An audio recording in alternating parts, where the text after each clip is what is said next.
Nous sommes le jeudi 14 décembre 2023. Ici Danick Julien et votre dernier bulletin d'information régional Info CJSR de 2023.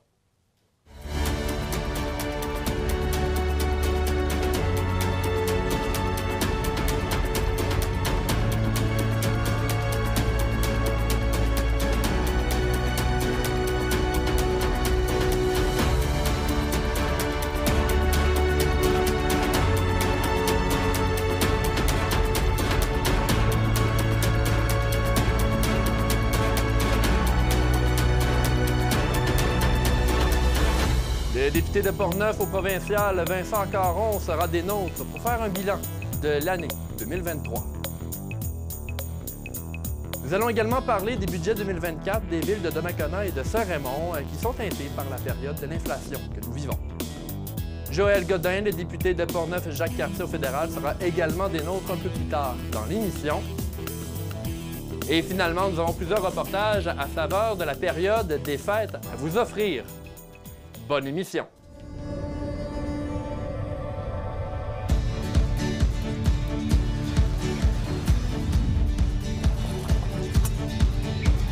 Ici, on se crée des souvenirs au fil des saisons et on vit au rythme de nos passions.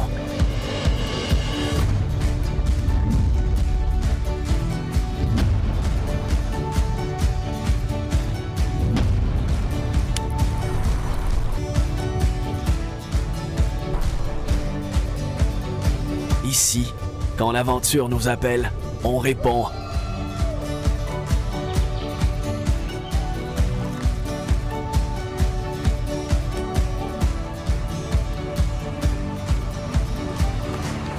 Ici, à Saint-Raymond, ma destination pour un séjour plein air réussi.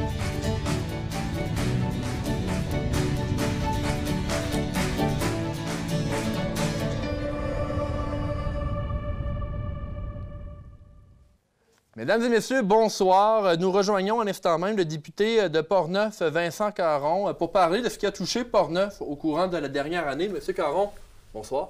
Bonsoir Danick, comment ça va? Ça va bien, vous? Ben, ça va bien, merci de cette bonne invitation. J'apprécie toujours venir pouvoir faire le bilan à la fois et adresser mes vœux à toute la population. Ouais. Votre présence est tout aussi appréciée. Monsieur Caron, je veux commencer l'entrevue pour parler de la session parlementaire.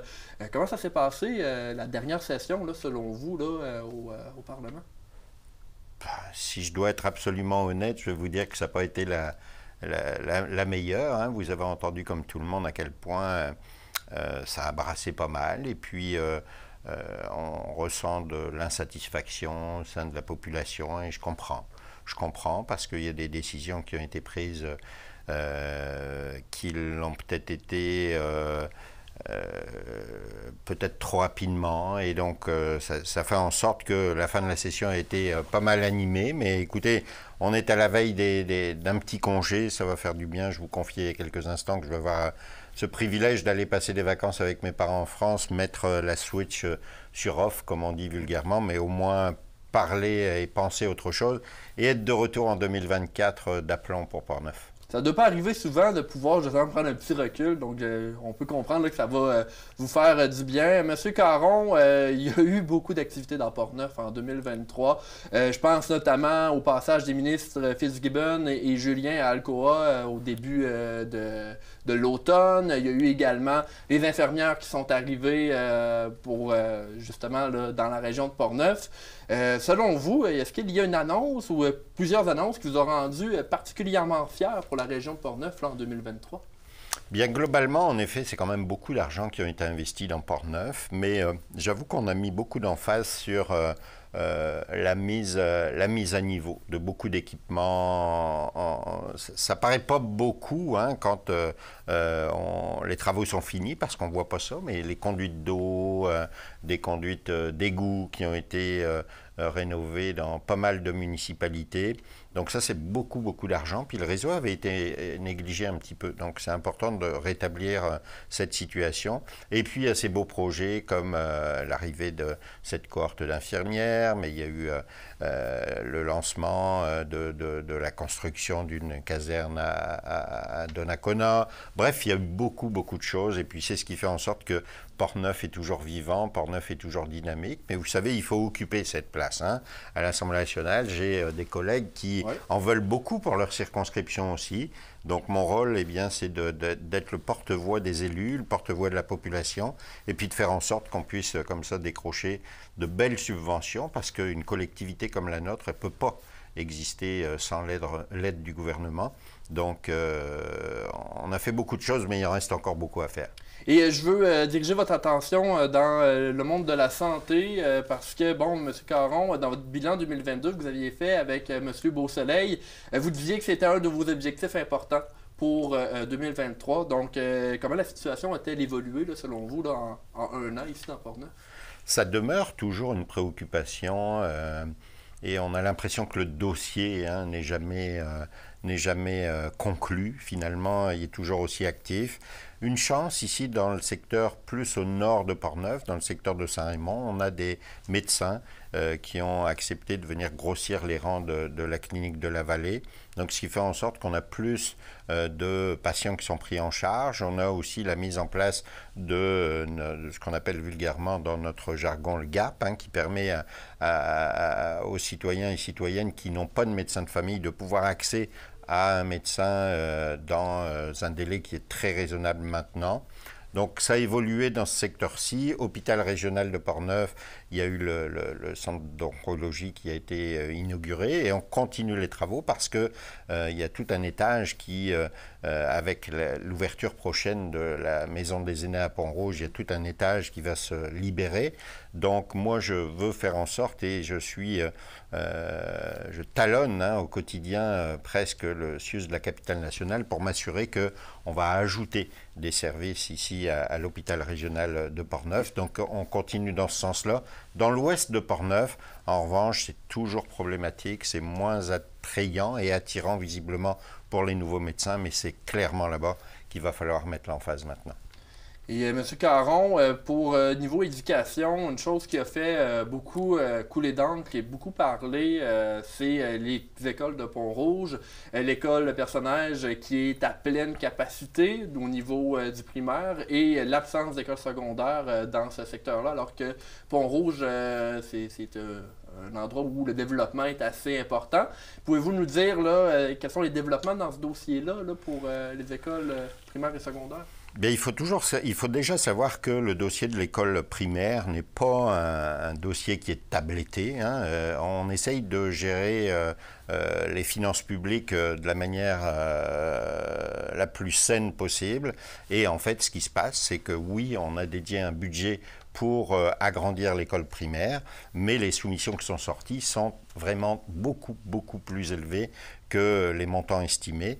Donc là, on va lancer prochainement un nouvel appel d'offres et puis il faut en effet venir corriger cette situation parce que c'est une des écoles qui compte le plus grand nombre d'élèves dans la province de Québec. Donc, puis vraiment, ils arrivent à saturation. Concernant le dossier de l'école secondaire, écoutez, je comprends le vœu du maire de Pont-Rouge de vouloir toujours plus pour sa ville, mais tout à l'heure, j'étais au Château Bellevue et puis je repensais à tout ça, je me disais finalement, on a eu la nouvelle caserne qui a été construite, on a la maison des aînés. Là, j'annonçais encore il y a quelques jours beaucoup d'argent pour refaire la route du pont. Je comprends que le maire en veuille toujours plus, et puis c'est le rôle d'un maire, mais il faut admettre une réalité, c'est que pour l'instant, les chiffres ne parlent pas. Les chiffres ne permettent pas d'imaginer la construction d'une école secondaire. Alors c'est vrai que monsieur le maire de Pont-Rouge a communiqué avec le ministre Drinville a même communiqué avec le Premier ministre, mais les chiffres sont têtus. Et puis il faut savoir aussi qu'ici à Saint-Raymond, il y a encore de l'espace s'il fallait agrandir un petit peu, à Donnacona également. Donc ce n'est pas un projet qui est enterré, mais pour l'instant c'est un projet qui n'est pas mûr. Tout simplement, il faut y travailler, mais ce n'est pas en claquant des doigts. Vous savez, il y a beaucoup d'écoles à rénover aussi dans Portneuf, et avant de construire quelque chose, on va s'assurer que les écoles dans lesquelles nos enfants sont actuellement le sont toujours de manière sécuritaire et puis de manière adaptée. Donc, on va y arriver un jour, bien évidemment, mais écoutez, moi j'ai reçu une résolution très récemment de la MRC de Portneuf qui, elle, demande mon soutien pour la création d'un centre d'études collégiales. Là, il y a vraiment toute la MRC qui émet un communiqué, c'est-à-dire que c'est une volonté régionale. Donc, on analyse tout ça et puis on va essayer de faire pour le mieux et pour tout le monde. Maintenant, oui, c'est plus pratique, mais vous savez, si vous demandez aux parents de Rivière-à-Pierre s'ils aimeraient bien avoir une école secondaire à Rivière-à-Pierre parce que leurs enfants font trop de minutes d'autobus le matin, tous les parents vont vous dire oui. Mais est-ce que c'est aussi épouvantable que ça pour le moment de devoir aller à Donnacona quand on habite à Pont-Rouge? Écoutez, il y a matière à réflexion dans tout ça. Puis vous savez qu'on parle d'un projet qui coûterait au bas mot 160, 180 millions de dollars.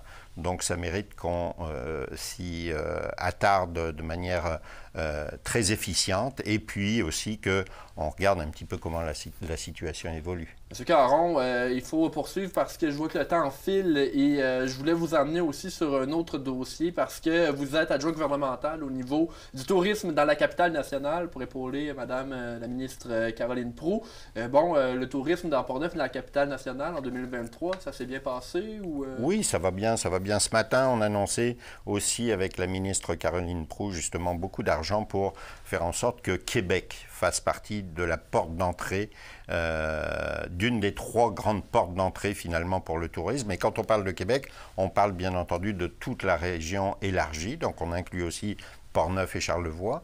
Il y a une dizaine de jours ou un petit peu plus, une petite quinzaine de jours maintenant, j'ai organisé un après-midi touristique où on invitait l'ensemble des intervenants de l'industrie touristique à participer à des rencontres. Ça a été très instructif. En fait, mon objectif, c'est de permettre au maximum d'entreprises, mais aussi de personnes qui s'impliquent dans l'industrie touristique, d'aller chercher les subventions qui vont leur permettre d'amener finalement Portneuf plus haut.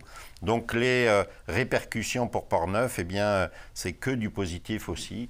Il faut continuer de travailler pour faire en sorte que justement ce touriste qui vient a priori voir le château Frontenac, lui rappeler qu'il n'y a pas juste le château Frontenac et les chutes Montmorency, mais on a aussi la vallée Bras du Nord que vous connaissez bien, mais on a aussi le parc régional, mais on a aussi notre fleuve. Bref, on continue de travailler pour s'assurer qu'il y ait un maximum de personnes qui viennent découvrir notre beau coin de pays. Monsieur Caron, rapidement, la période des fêtes arrive bientôt. Est-ce que vous avez un souhait pour les Portneuvois dans le temps des fêtes?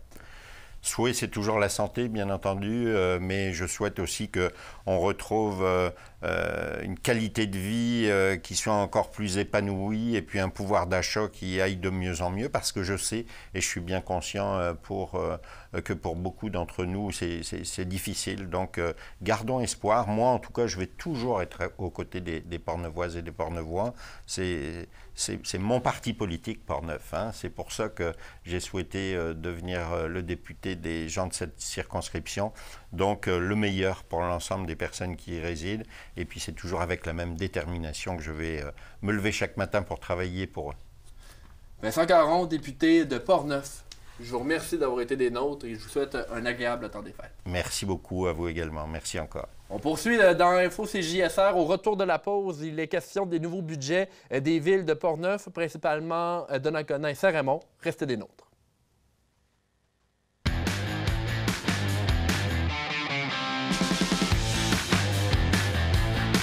Au Québec, il y a presque 300 000 chasseurs et tout près de 700 000 pêcheurs. Leur activité entretient tout près de 28 000 emplois. C'est pas rien, ça. Je m'appelle Samuel Gendron et je vais vous en parler en 2024 avec ma nouvelle émission Chasse et pêche dans la peau. Des entrevues, des reportages, de l'information sur la biologie des animaux. Attendez-vous à des découvertes.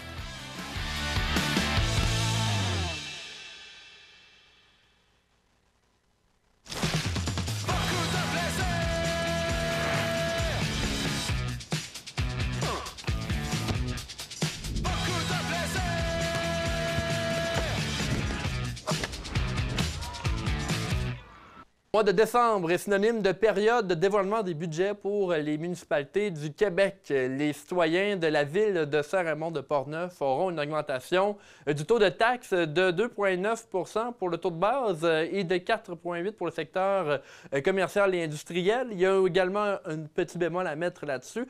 Il faut dire que la valeur foncière de la ville de Saint-Raymond a grandement augmenté. Elle a passé de 1,6 milliard à plus de 2,2 milliards. Des hausses d'évaluation ont donc causé un grand défi pour la ville de Saint-Raymond à créer un budget respectant la capacité de payer des citoyens tout en poursuivant d'importants investissements pour l'avenir de la ville. Voici un extrait de Claude Duplain expliquant les augmentations de valeur qui touchent les bâtiments de la ville. Les hausses par catégorie se détaillent ainsi. Le résidentiel, la hausse moyenne est de 35,8 %. Le commercial est de 23 % et l'industriel de 29,4 %. Même si je dis que le résidentiel, une hausse moyenne de 35 %, il fallait tenir compte que vous avez des augmentations à certaines places qui peuvent aller jusqu'à 60 %. De là, notre difficulté à travailler sur un budget équitable pour tout le monde. Dans les documents, les taux de taxes de 2024 ont été ajustés à la baisse afin de réduire l'impact de l'augmentation du nouveau rôle sur le compte de taxes. Donc, en résumé, pour être sûr de bien me faire comprendre, on a une augmentation moyenne de 35 %. Donc, nous avons baissé le taux de taxation de 35 % pour en venir à ceux qui sont à 35 %. À partir de là, l'augmentation qu'on veut mettre va être plus juste. Les dépenses de fonctionnement des villes du Québec ont également augmenté. Saint-Raymond n'a pas été épargné avec notamment les prix de déneigement plus élevés. Voici Claude Duplain à nouveau concernant le budget de fonctionnement de la ville. Le budget de fonctionnement 2024 atteint 23 millions, soit une hausse de 10,3 %. Malgré la hausse des dépenses, nous avons pu limiter l'augmentation des taxes grâce à l'évolution importante de notre richesse foncière au niveau des nouvelles constructions et rénovations, ainsi qu'à une gestion efficace. Afin que la hausse moyenne du compte de taxes demeure légèrement sous l'inflation, nous avons pris la décision d'échelonner la hausse de certains tarifs. Nous avons donc comblé le manque à gagner de la baisse de ces tarifs à l'aide d'une appropriation des surplus de 375 000. Donc, 375 000 ont été pris des surplus de la ville pour réduire la charge fiscale des citoyens. Voici à nouveau Claude Duplain concernant les nouveaux taux de taxes pour 2024. Impact sur le compte de taxes. Concrètement, la hausse du taux de taxe résidentielle pour la prochaine année sera de 2,9 % comparativement à 4,2 % en 2023. En ajoutant la hausse des différents tarifs de 60 $ pour une résidence en milieu rural, la facture de taxes augmentera en moyenne de 4,9 %, soit 108 $, pour une résidence évaluée à 275 000 $. 275 000, ce qui est la valeur moyenne des maisons à Saint-Raymond. Donc, votre taux de taxe cette année, nous l'avons augmenté seulement de 2,9 %. Avec les tarifs, ça vous donne une augmentation de 4,9 %. En ce qui concerne le programme triennal d'immobilisation de Saint-Raymond, au total, de 2024 à 2026, Saint-Raymond prévoit 57 millions de dollars d'investissement. De gros investissements sont prévus notamment dans le transport, l'hygiène et le milieu des loisirs. Un complexe sportif sera bâti en 2024 en ce qui constitue un bâtiment d'accueil et une patinoire couverte. C'est un investissement de 5 200 000 $. La ville de Saint-Raymond poursuit également ses efforts pour la diminution du risque d'inondation avec l'acquisition et la réfection partielle du barrage de chute Panay. Poursuivons avec la ville de Donnacona. Les citoyens de cette ville auront une augmentation de 3,9 % sur leur compte de taxes en 2024, ce qui veut dire que pour une maison moyenne évaluée à 245 000 $, l'évaluation augmente à près de 103 $ supplémentaires. À l'image de Saint-Raymond, la richesse foncière uniformisée est passée de 929 millions à 1,79 milliard de dollars. En gros, Donnacona à Donnacona, il va y avoir l'augmentation du budget des opérations de 7 pour atteindre 15 600 000 en 2024. L'augmentation de 3,9 du compte de taxes pour la maison moyenne évaluée, c'est comme je vous l'ai dit, c'est une augmentation de 102,86 $. Et finalement, l'ensemble des projets d'immobilisation pour les années 2024 à 2026 sont inclus dans le document du même titre. D'ailleurs, pour le plan triennal d'immobilisation de Donnacona, il y a le projet du contrôle des ouvrages des subverses pour la réduction des débordements.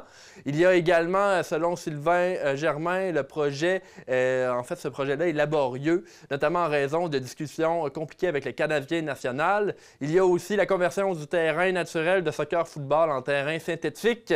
Ceci est évalué à 3 200 000. Il s'agit d'un nouveau projet qui sera tout de même subventionné en grande partie. L'aréna de Donnacona sera également retouchée. Une réfection de la dalle de béton est prévue. Également une réfection de la bande de l'aréna. Les travaux sont évalués, eux, à 1 200 000 $. Ceux-ci commenceront en avril. La station de ski Saint-Raymond prépare sa 50e saison de ski. Aujourd'hui même, un 5 à 7 avait lieu avec les fondateurs, les bénévoles, les anciens travailleurs et j'en passe.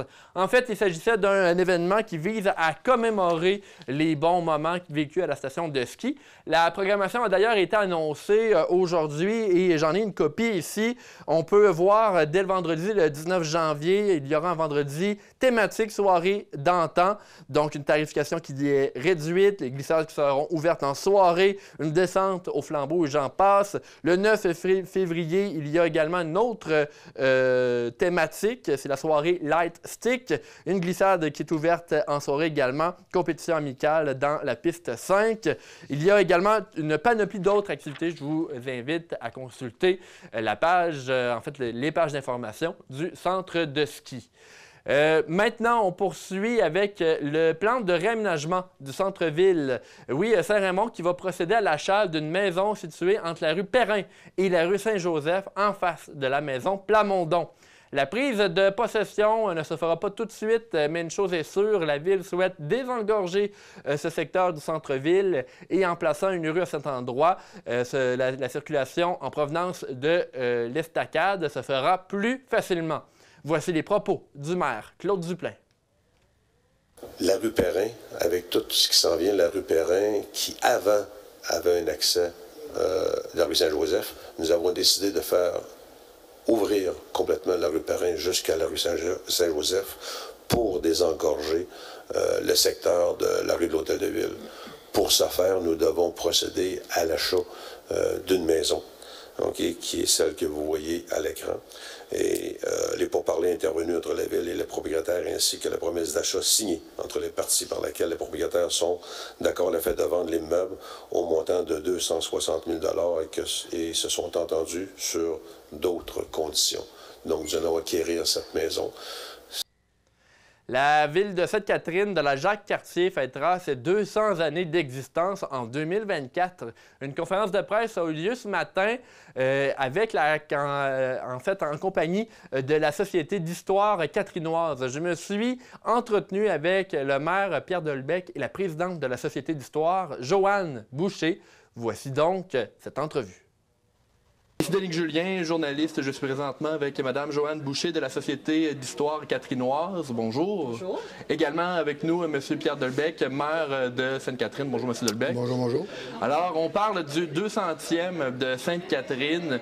Lorsque vous avez préparé, en fait, là, les festivités du 200e, quelle a été votre démarche là, au départ? Bon, premièrement, ça a été de communiquer effectivement avec la Société d'histoire pour qu'on fasse ça ensemble. C'est comme je disais à Joanne, nous autres, du côté festif, on est bien bon, on est bien. Mais au niveau historique, c'est réellement eux autres qui ont tout le travail à faire. Puis ça fait un beau partenariat pour ça, honnêtement, là, jusqu'à date, là, ça va très, très bien. Vous avez vu le calendrier qui a été fait. Encore là, on a travaillé avec eux autres. Ils voulaient en faire un séparé, on a jasé. C'est parce qu'eux autres, il leur a coûté d'argent, mais nous autres, le calendrier de la ville, il ne coûte rien. On y va avec nos commanditaires. Fait qu'on leur a dit, gardez, on va vous faire une place dedans réellement le fun, puis ça va être, mais au lieu de dépenser, vous pourrez mettre cet argent-là ailleurs. C'est de là qu'est venu le partenariat du calendrier. Donc, je vois que le calendrier, là, je le regardais tout à l'heure, il y a les éphémérides, il y a plusieurs faits intéressants. Madame Boucher, pouvez-vous nous expliquer un peu là, le travail qui a été fait pour ce calendrier-là, le travail de recherche qui doit avoir été assez colossal? Ou... Effectivement, ça a pris plusieurs années. C'est un travail là, principalement par notre sieur qui a animé la conférence de presse. C'est vraiment, ça a été son bébé là, qu'il a fait pendant plusieurs années.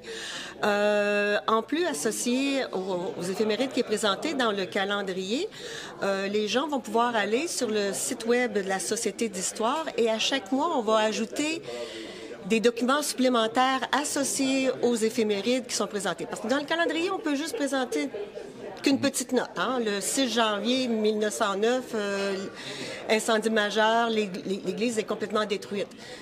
Très bien, mais nous, on a des photos, on a des articles de journaux, alors c'est des choses comme ça qu'on peut ajouter. Puis on a des événements aussi plus cocasses, permis d'alcool en 1860 ou des choses comme ça. Alors, écoutez, c'est ça, on touche à toutes sortes de types de documents, mais c'est un petit peu notre façon aussi de prouver ce qu'on avance. Madame Boucher, quand on commence à préparer un 200e niveau historique, les personnages importants en 200 ans, il peut y en avoir eu plusieurs. Pouvez-vous nous parler un peu là, de ces personnages-là, des personnages qui vont être honorés pendant les festivités du 200e? De par le passé, on a beaucoup présenté. Sainte-Catherine a toujours été très, très fière de Mme Anne Hébert, de Saint-Denis-Garneau, de Taché, et je leur dois tout mon respect pour ce qu'ils ont fait là, au niveau provincial, voire international. Nous, ce qu'on veut apporter dans cette touche, c'est apporter qu'est-ce que les gens de la place ont fait pour leur paroisse. Parce que ce sont les gens de la place, ce sont les... Moi, je parle tout le temps du petit avec un grand P. Ce sont le petit peuple, ce sont les résidents qui se sont battus pour avoir de l'aqueduc, se sont battus pour avoir de l'électricité, qui ont aidé à prendre des décisions pour le développement, l'entretien des routes. Tout s'est fait par... le cultivateur qui déneigeait sa portion de terrain en avant, mais ils ont fait beaucoup plus. Et plus je gratte l'histoire, plus je développe du respect pour ce que ces gens ont fait. Puis on veut mettre en valeur ces gens-là aussi. Alors, je repasserai peut-être la parole à M. Dolbec, parce que, les festivités sont faites pour tout le calendrier 2024. On commence le 31 décembre 2023. Je sais que dans la conférence de presse, vous nous avez dit on ne vous donnera pas le punch, mais peut-être juste nous répéter un peu qu'est-ce qui est prévu pour le 31 décembre, ce que vous pouvez dire. Bien, le 31 décembre, en soi, ça commence à 8 heures sur le site du Parc du Grain-Rond. Naturellement, il va y avoir beaucoup d'animation. On va avoir un DG, il va y avoir de la musique, il va y avoir un feu d'artifice. Puis, n'oubliez pas que ça fait 3 ans qu'on ne l'a pas fait qu'il va être feu d'artifice. La seule chose que je peux pas réellement parler, c'est le punch du feu d'artifice, c'est tout. Là. Mais non, ça va être une très, très belle activité. Ça. Et en terminant, M. Dolbec, pour les festivités du 200e, vous avez l'aide de la Caisse Saint-Raymond-Sainte-Catherine. Pouvez-vous nous parler là, un peu de ce partenariat-là avec la Caisse? Oui, avec Michel, en tout cas, moi, depuis que je suis maire, c'est lui qui est là comme DG, puis j'ai une relation extraordinaire, de sorte qu'il a toujours été dans nos activités à chaque année, comme Michel l'a dit tantôt. Quand on est arrivé, par contre, pour le 200e, je disais à Michel, j'aimerais ça te voir, là, parce que je voudrais voir ce que Desjardins pourrait faire. Puis c'est de là que le 30 000 est venu. Puis je en remercie très sincèrement, parce que pour nous autres, on l'a dit tantôt, la ville, en soi, c'est 40 000 au moment qu'on se parle. Ça va peut-être être un peu plus. On va aller chercher d'autres partenaires.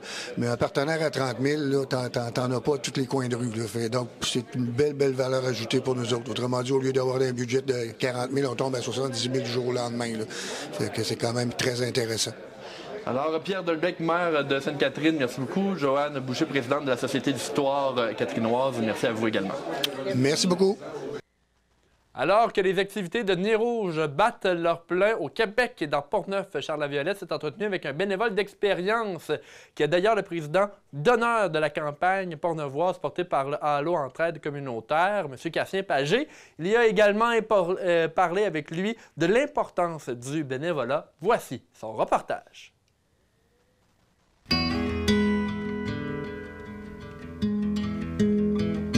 Mon nom est Cassien Pagé. Je fais du Nez Rouge depuis 1986. Quand j'étais sur le marché du travail, j'en faisais 1 ou 2 fois par année. Maintenant, j'en fais 5, 6, puis des fois 8 soirs. On couvre présentement dans le comté de Portneuf jusqu'à Saint-Augustin, même Cap-Rouge. On a encore la Cap-Rouge, Follet-Cap-Rouge. On monte jusqu'à Sainte-Catherine, notre Fossambeau sur le lac. Ça, c'est tout couvert par nous autres. On peut aller livrer, aller porter jusqu'à Rivière-à-Pierre. Puis si c'est à l'extérieur, comme à Québec, à Lévis, on y va. Si ça part du comté de Portneuf, on s'en va les porter où ils doivent aller. Là-dedans, on rencontre des gens extraordinaires, là, des gens très chaleureux. Puis vous savez que les gens en état de légèrement d'ébriété, c'est plus ouvert. Hein? C'est plus ouvert, c'est plus franc, c'est spécial. Ça fait des rencontres originales. Encore la semaine passée, il y en a une qui nous a chanté, elle nous a inventé une chanson en descendant parce qu'on la raccompagnait. C'était toute beauté de l'entendre. Souvent, je m'inscris seul, comme chauffeur, puis je me jumelle avec quelqu'un là-bas. Puis je garde toujours la surprise d'une fois à l'autre avec qui m'aide. Puis c'est super, c'est bien le fun. On fait beaucoup de millages dans la nuit, là. On fait à peu près 300, des fois ça va à 400 km dans une nuit de raccompagnement. On finit vers 4-5 heures le matin. Vous êtes présentement dans le relais du meuble aux Écureuils, dans le sous-sol de l'ancienne église de Saint-Jean-Baptiste. On a récupéré la bâtisse et ça fait 10 ans maintenant. On va récupérer les meubles usagés dans les maisons. Des fois, c'est dans les 2e étages. Puis on ramène ça ici, puis on vend ça à prix très réduit. Ces meubles-là, ça n'a pas arrivé tout seul, il faut aller les chercher. Fait que ça fait 10 ans que je fais ça. Je m'entoure de personnes extraordinaires. Sans les bénévoles, ça ne marcherait pas parce que je serais tout seul. Puis vous savez qu'une personne seule, ça ne fait pas grand-chose. Fait que je me suis toujours entouré de personnes extraordinaires. J'ai des madames, j'ai 6 madames qui travaillent le mercredi pour vendre les meubles. Puis moi, j'y récupère avec 2 autres bénévoles. Puis on fonctionne très bien comme ça. Le bénévolat, là, c'est la moitié de ma vie. Je ne peux pas dire les 3 quarts. Puis j'ai même été honoré pour ça. En 1976, j'ai reçu le prix Donateur de la ville de Donnacona. Puis quelques mois après, j'ai été honoré par l'Assemblée nationale. Bien, moi, le bénévolat, ça m'épanouit énormément. Parce qu'on rencontre des gens, c'est toujours des gens, peut-être qui sont dans le besoin, mais ils sont très reconnaissants. C'est du monde, puis tu n'attends pas de salaire. Quand tu fais du bénévolat, tu ne le fais pas pour le salaire, tu le fais pour le plaisir, pour rendre service. Avant, il y avait beaucoup plus de bénévolat, les gens étaient plus, il y avait plus de fierté d'appartenance. Maintenant, les jeunes, là, c'est comme moins important. La nouvelle génération, là, eux autres, ça n'a pas... je pense qu'ils ne s'épanouissent pas là-dedans parce qu'ils ont d'autres moyens. La relève, là, est moins là qu'avant. Là, c'est toutes des personnes âgées. La société est beaucoup plus individualiste maintenant. C'est vrai, puis l'information était partout. Avant ça, tu étais obligé de te réunir pour avoir de l'information, des nouvelles. Puis maintenant, avec les réseaux sociaux, tu es à peu près au courant de tout. Fait que c'est plus difficile de sortir le monde de chez eux. Pour ma santé mentale, là, le bénévolat, c'est vraiment nécessaire. Ça nous épanouit plein, parce que le monde, ils ne savent pas que les bienfaits qu'on peut retirer à rendre service, puis avoir de l'entre-gens, puis communiquer. Moi, j'ai encore la santé, puis je prie pour la garder longtemps pour être capable de sortir puis de rendre service. Puis moi, j'en remercie tous ceux qui travaillent avec moi, parce que c'est ça qui fait notre force.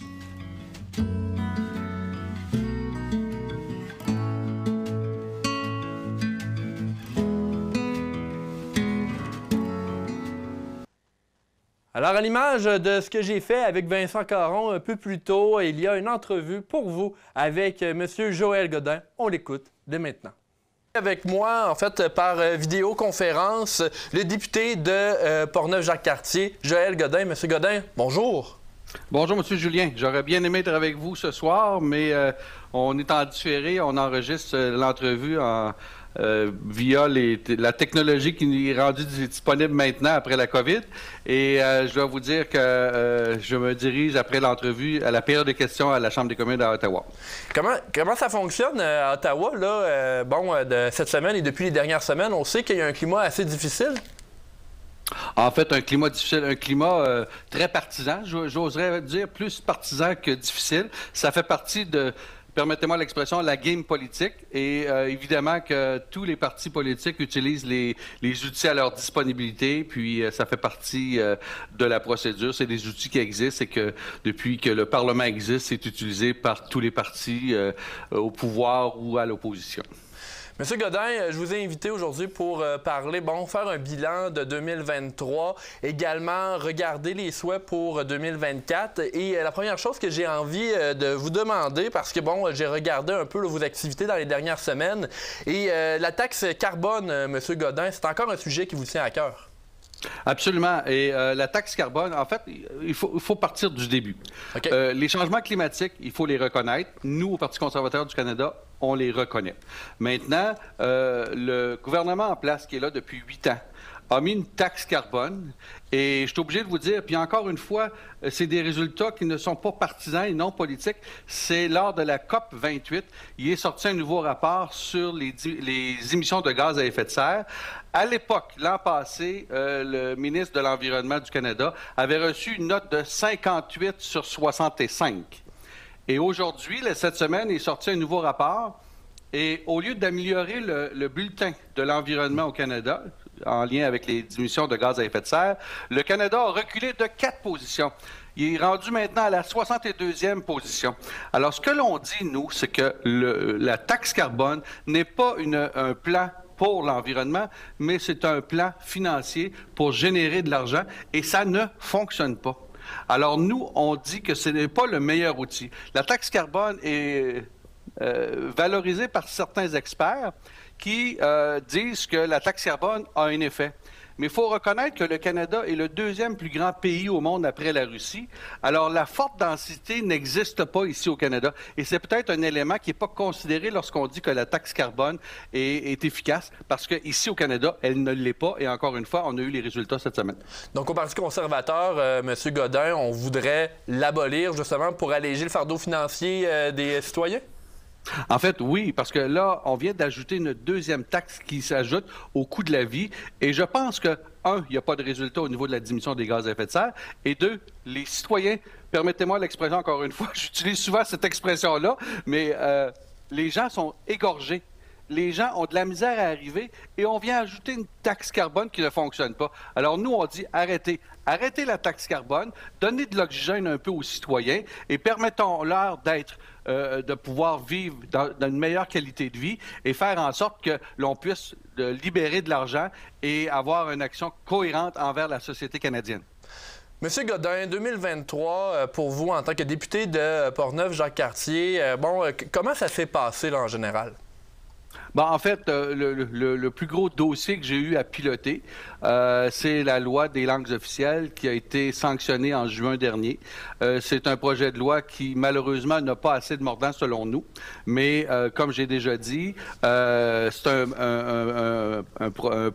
une loi maintenant. J'ai l'habitude de dire projet de loi, mais ce n'est plus un projet de loi, c'est une loi. Cette loi-là a quand même amélioré la situation, mais on peut en faire beaucoup plus au Québec comme partout ailleurs au Canada. Maintenant, je l'ai piloté avec mon équipe et on a fait les représentations nécessaires. Je vous dirais que l'ensemble des organisations francophones du Québec et hors Québec, c'est sûr qu'au Québec, le français, il y a moins d'organisations qui défendent le français parce que c'est la langue commune et le français, mais ailleurs au Canada. Parce qu'il faut rappeler, M. Julien, oui, que le Canada est un pays bilingue. Quand je dis un pays bilingue, c'est un pays bilingue anglais-français. Il faut se rappeler que le gouvernement actuel a nommé une gouverneure générale qui est bilingue. mais qui ne parlent pas français. Alors, nous, on se bat et les organisations sont très heureuses des représentations, des actions que l'on a prises. Puis je peux vous annoncer déjà que je recevrai en février prochain une reconnaissance de la Fédération de la francophone de la Colombie-Britannique qui me remercie et remercie le Parti conservateur pour les actions qui ont été portées pendant tout le processus du projet de loi. Alors ça, c'est une fierté pour moi.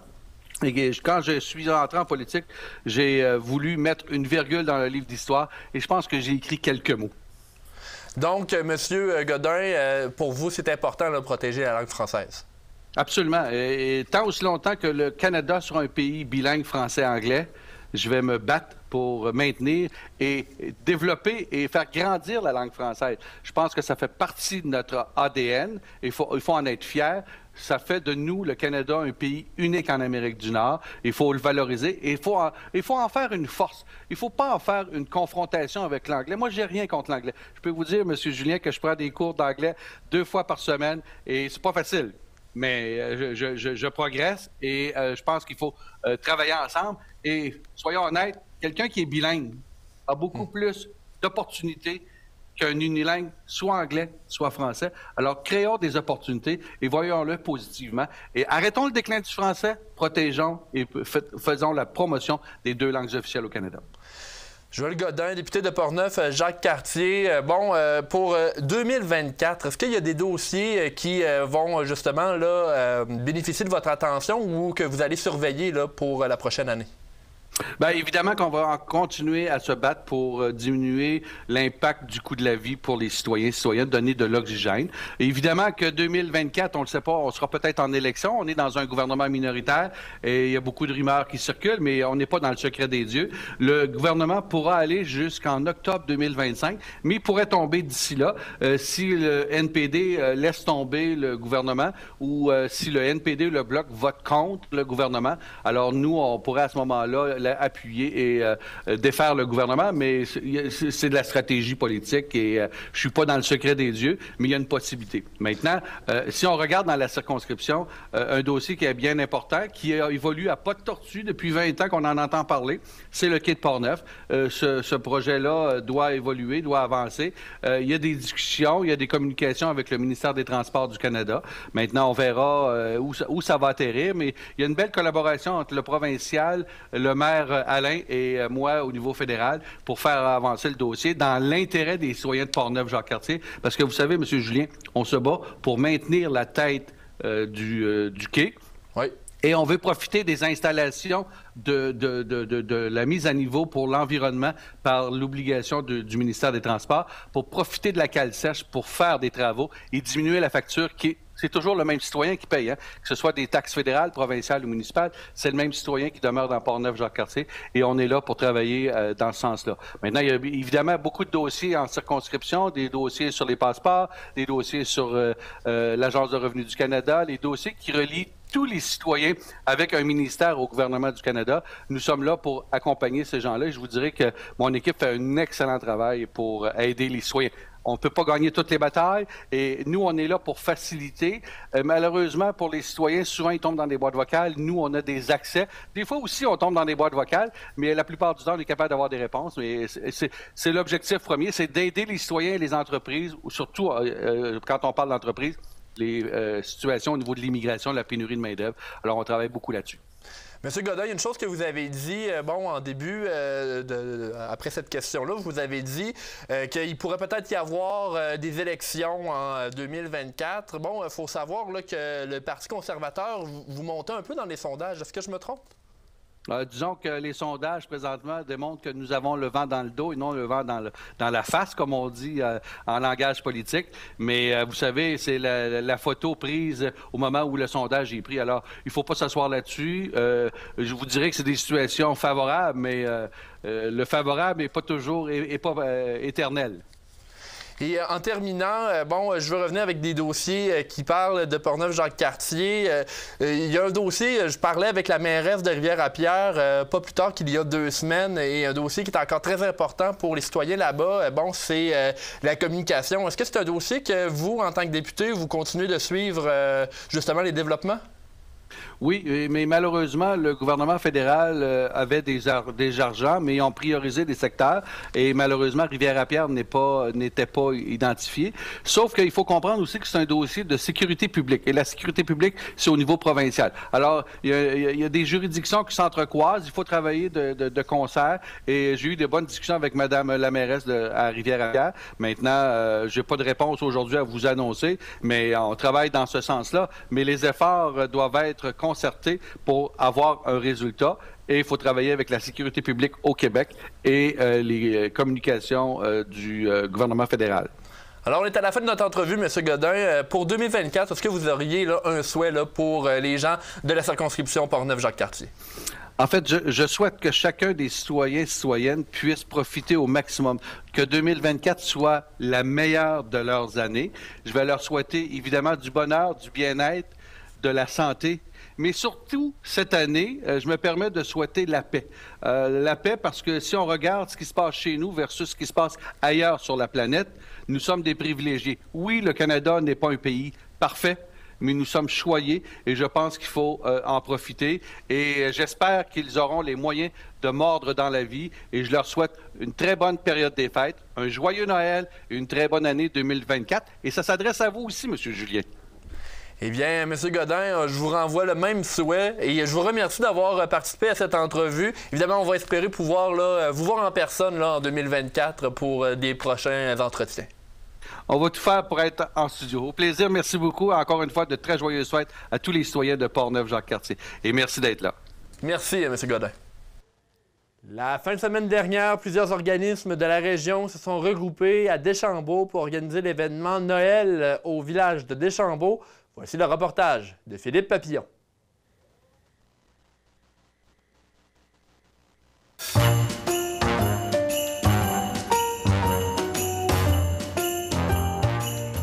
Alors aujourd'hui, c'est la fête Noël au village à Deschambault. Alors c'est une fête annuelle. Ce qu'on fait, c'est qu'on est plusieurs organismes ensemble à se regrouper. Donc le marché public de Deschambault, Culture et patrimoine Deschambault-Grondines. Il y a aussi le pôle gourmand et le comité de loisirs. Donc on choisit une journée au mois de décembre, puis on fait tout le monde, chacun un petit bout de la fête au village. Il y a même des commerçants qui participent, c'est vraiment cool. Donc nous, moi, je suis la coordonnatrice du marché public. Ah tiens, on a Frisson qui est ici, Frisson!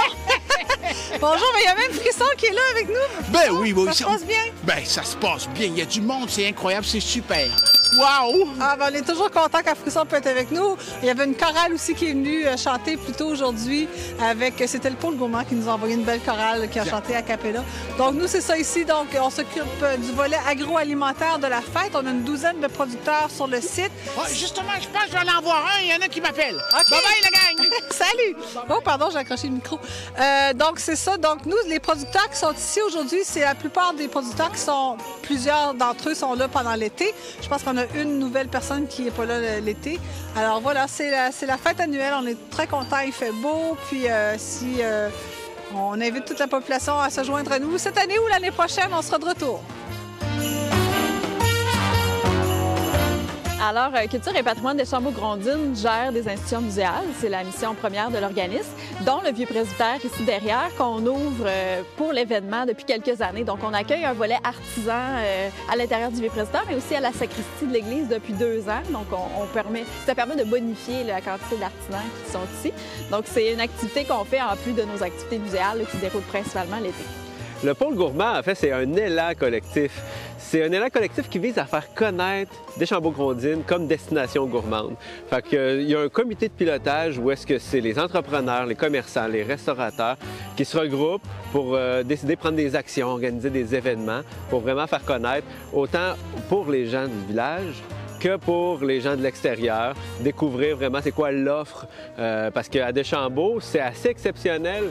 Il y a une offre qui est assez concentrée, autant avec des producteurs exceptionnels que des transformateurs. Je pense à Julie Vachon qui fait du chocolat. Il y a des restaurants aussi formidables, comme la Dinette du Cap, mais aussi tout récemment le Miranel.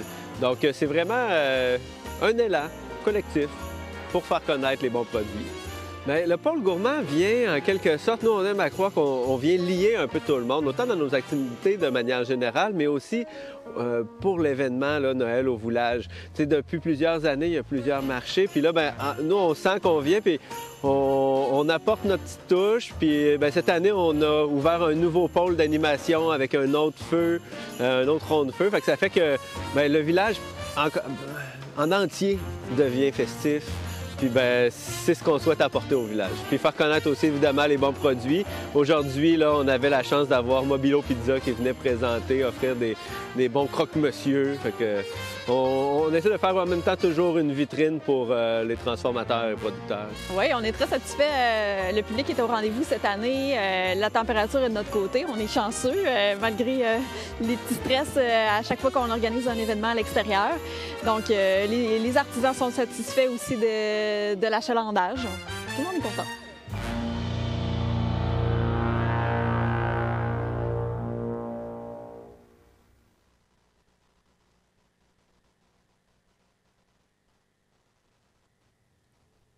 On reste dans la thématique de Noël. Oui, parce que le kiosque de Noël de Saint-Raymond grouille d'activités encore une fois cette année. Il est situé au centre commercial de Saint-Raymond.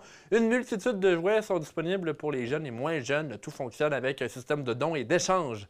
Voici mon reportage avec Richard Pearson sur le sujet. Ça, c'est quoi? Un transformeur? Les activités battent leur plein au kiosque de Noël de Saint-Raymond, alors que les opérations sont gérées par la boutique Les Fous du Village et Richard Pearson. Le kiosque de Noël, c'est un concept bien simple, un concept de dons et d'échange de cadeaux pour que tous les enfants de Portneuf aient accès à des cadeaux qui leur feront plaisir dans cette période des fêtes. Tous les jours, j'ai de 5 à 6 paniers. Des fois, ça arrive avec des camions complètement pleins qu'on fait débarquer en arrière. Puis on débarque ça pour faire un cumulatif des dons. Parce que moi, ce que je fais, c'est que je donne un coupon qui est valable pendant tout le mois pour faire les échanges. Parce que des fois, les gens viennent porter, mais ils ne trouvent pas nécessairement ce qu'ils ont envie. Fait que c'est pour ça que je donne la possibilité de revenir. C'est comme un peu la semaine de relâche, dans le fond. Fait que là, les jeunes en profitent. Ils m'ont vu pendant la fin de semaine. Ils sont repartis à la maison avec l'idée de faire du ménage pour avoir des nouveaux jouets. Fait que oui, la grève est favorable pour l'achalandage, ça, c'est sûr et certain. OK, parce que les enfants eux-mêmes vous emmènent des jouets pour en avoir d'autres. Oui. Oh, ils arrivent avec un sourire d'en face, avec une fierté. Ils disent « On a fait du ménage! » Puis là, ils débarquent avec des boîtes remplies. Puis bien souvent, ils repartent avec un toutou, un casse-tête, 2-3 trucs, puis ils repartent avec ça, puis ils sont super contents.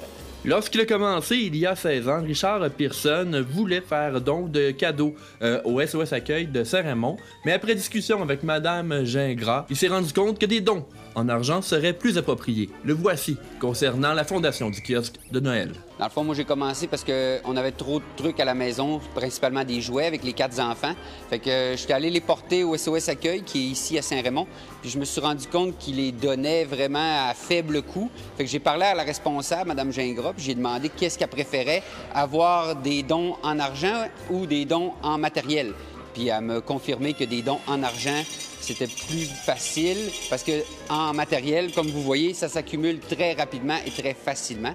Fait que j'ai appelé le centre d'achat, puis je leur ai posé la question si ça les intéressait d'embarquer dans le projet de vente et échange de jouets. C'était un peu sur le principe de donner au suivant. Moi, je trouvais que le concept était intéressant, fait que c'est comme ça que j'ai commencé ça, avec les jouets de mes enfants.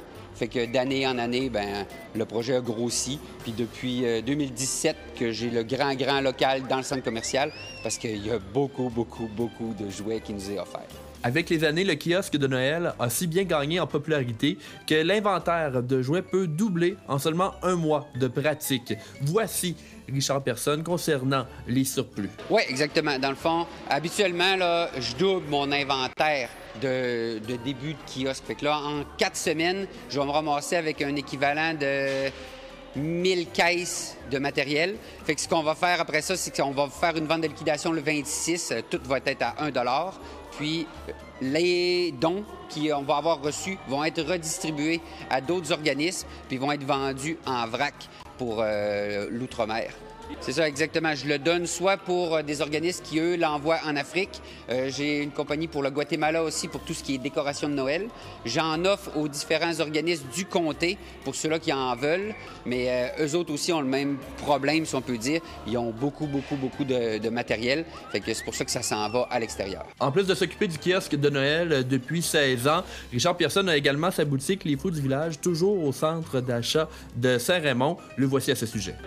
Ça va faire 1 an, là, au mois de février, qu'on a ouvert à temps plein, parce que je le faisais déjà là, momentanément dans l'année en faisant des marchés aux puces, des ventes de garage, des trucs comme ça. Mais là, vraiment, pied à terre, ouvert 7 jours sur 7, puis on offre la marchandise là, qui rappelle les souvenirs aux gens. Au fond, on fait vente, achat, échange, puis consignation dans la boutique. Fait que les gens apportent des objets, je leur donne un coupon de carte de crédit, mais c'est sûr que là, je suis plus sélectif.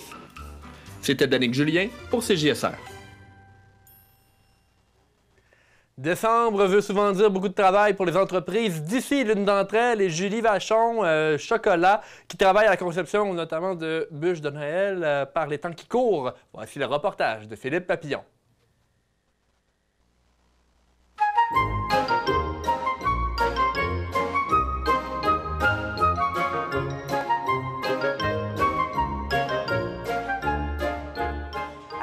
Ressemble ce qu'on fait à la chocolaterie durant le temps des fêtes. C'est une belle frénésie.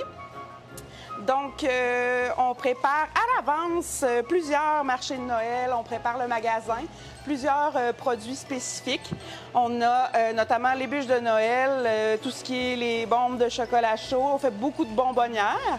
Et puis, on a des petits lutins qui viennent nous aider de manière... donc, qui viennent juste une fois par année pour nous aider à Noël parce que c'est comme tout en même temps. C'est des gros défis au quotidien. On a plein de visites. Fait que, il n'y a pas 2 jours qui se ressemblent, mais c'est toujours super le fun. Puis on fait des belles commandes corporatives. Là, on est en train d'en faire une, justement.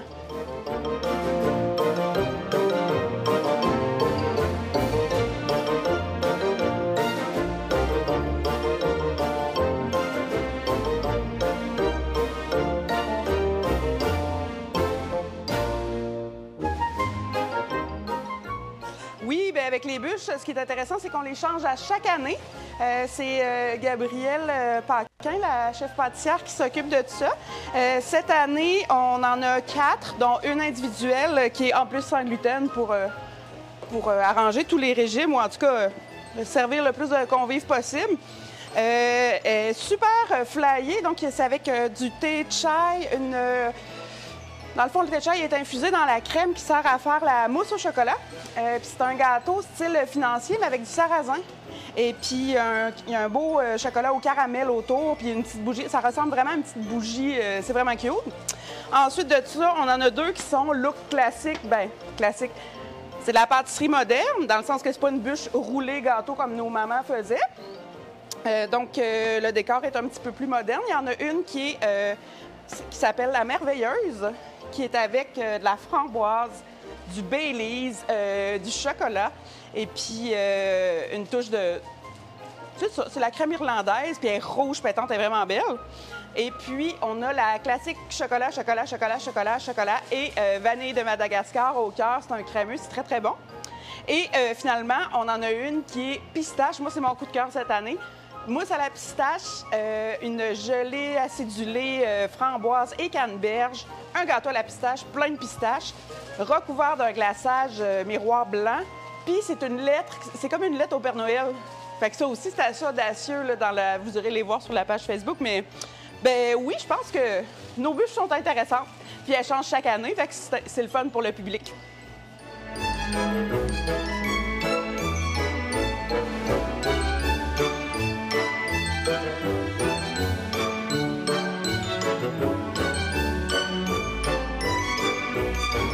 À Noël, on reçoit vraiment beaucoup de monde, là. On a beaucoup de Portnevois qui viennent, qui nous soutiennent à l'année. Mais Noël, c'est un peu comme Pâques ou la Saint-Valentin. Ça nous amène plein de monde qui viennent vraiment pour ça. Donc, soit pour venir chercher leurs bûches, pour faire des cadeaux personnalisés, des emballages cadeaux. Fait qu'on a vraiment beaucoup de monde à Noël, là. Entre le 15 novembre puis le 31 décembre, là, ça rock à la chocolaterie.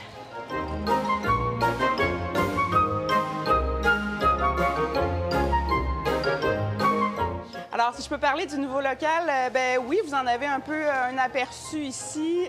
C'est grand, c'est lumineux, c'est clair. On a une belle nouvelle machinerie, des beaux plans de travail. On a des outils dont on avait besoin depuis longtemps, mais dont on n'avait pas la place pour les mettre dans notre ancienne location.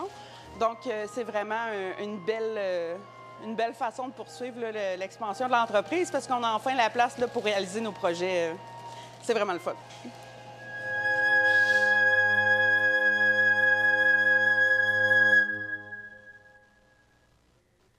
On est déjà à la fin de notre bulletin d'information. Mon nom est Danick Julien. J'ai été très content d'être avec vous pour toute l'année 2023 pour le bulletin d'info. On va se retrouver le 11 janvier prochain. Également, je veux prendre quelques minutes pour remercier l'équipe qui nous a aidés.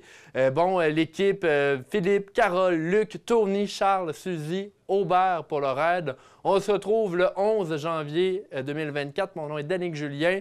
Joyeuse fête! On se laisse avec des images prises par Philippe Papillon en Deschambault ce week-end.